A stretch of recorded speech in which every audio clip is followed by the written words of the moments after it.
কেউ কল্পনাও করে না যে ভিডিওটা এত পরিমাণ ভাইরাল হইব। ভিডিওটা দেখে যাবেন। মন্দির 32 নম্বর বাড়ি ভেঙে দিয়েছেন, এবার আপনারা বিমান সিন্ডিকেট ভেঙে দিয়ে প্রবাসীদের জীবনকে সহজ করে দেন।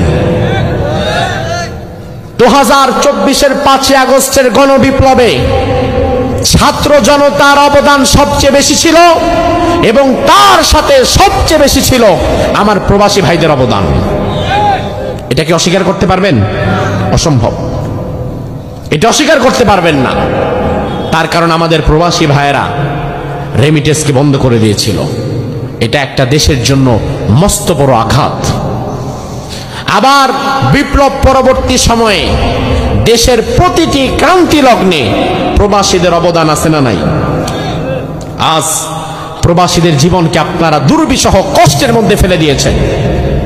বিমানের টিকিট সিন্ডিকেট করে করে 50,000 টাকার টিকিট নিয়ে যাওয়া হয়েছে 1.5 লাখ 2 লাখ টাকায়। কেন? একজন প্রবাসী দেশের বাহিরে যে কাজ করে, একজন প্রবাসী দেশের বাহিরে যে কাজ করে, সে মামু বাড়ির মধ্যে কাজ করে না। একজন প্রবাসী দেশের বাহিরে যে কাজ করে, সে রাজা বাদশার হালতে কাজ করে টাকা উপার্জন করে না। সে শুয়ে বসে খেয়ে টাকা উপার্জন করে না। একজন প্রবাসী দেশের বাহিরে যে কাজ করে, সে নিজের রক্ত ঘাম পানি করে এরপরে টাকা উপার্জন করে। সে কোটি কোটি টাকা লুটপাট করে না, সে কোটি কোটি টাকার লুটপাটের সাথে জড়িত না, সে ভুয়া রাজনীতি করে পয়সা কামায় না। সে পরিশ্রম করে মাথার ঘাম পায়ে ফেলে পয়সা কামায় একজন প্রবাসী। ওই প্রবাসী কেন 2 লাখ টাকা দিয়ে টিকিট কিনবে? কেন 1 লাখ টাকা দিয়ে টিকিট কিনবে? তার জন্য টিকিটের দাম কম করুন, বিমানের সিন্ডিকেট ভেঙে দিন, কালো বাজারিদের হাতকে ভেঙে দিন, প্রবাসীদের জীবনকে কঠিন করবেন না। কারণ এই দেশের প্রশ্নে আমি দেখেছি প্রতিটি ভালো কাজে প্রবাসীদের অবদান আপনারা সাক্ষী দেন, বেশি না কম? এই যে আজকের এই মাহফিল, এত স্বল্প সময়ে এই মাহফিলটা আঞ্জাম দেওয়া যেত না যদি আমাদের প্রবাসী ভাইরা এগিয়ে নিয়ে আসতেন। কি বলেন ভাই? প্রবাসী ভাইরা যদি না আগাতো, এটা পারতো মাহফিল? অসম্ভব।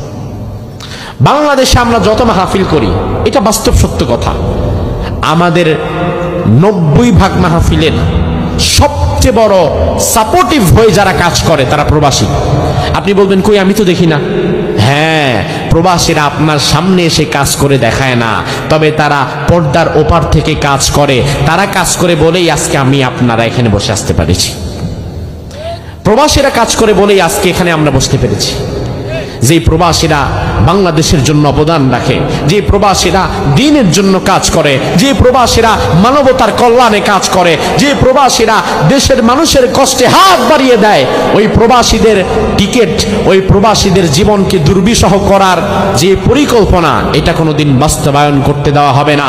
বরং আমাদের দাবি হচ্ছে আপনারা অতি শীঘ্রই বিমান সিন্ডিকেটকে ভেঙে দিয়ে আমার প্রবাসী ভাইদের জীবনকে সহজ করে দেন। এ দাবির সাথে কি আপনারা একমত? এ দাবির সাথে কি আপনারা একমত? কারণ প্রবাসী বাঁচলে বাঁচবে বাংলাদেশ, আর প্রবাসী মরে গেলে, প্রবাসী যদি ধ্বংস হয়ে যায়, ধ্বংস হয়ে যাবে বাংলাদেশ। ঠিক কি না? এই কথাগুলো আল্লাহ তাআলা দায়িত্বে যারা আছে তাদেরকে বোঝার তৌফিক দান করুক, বলি আমিন।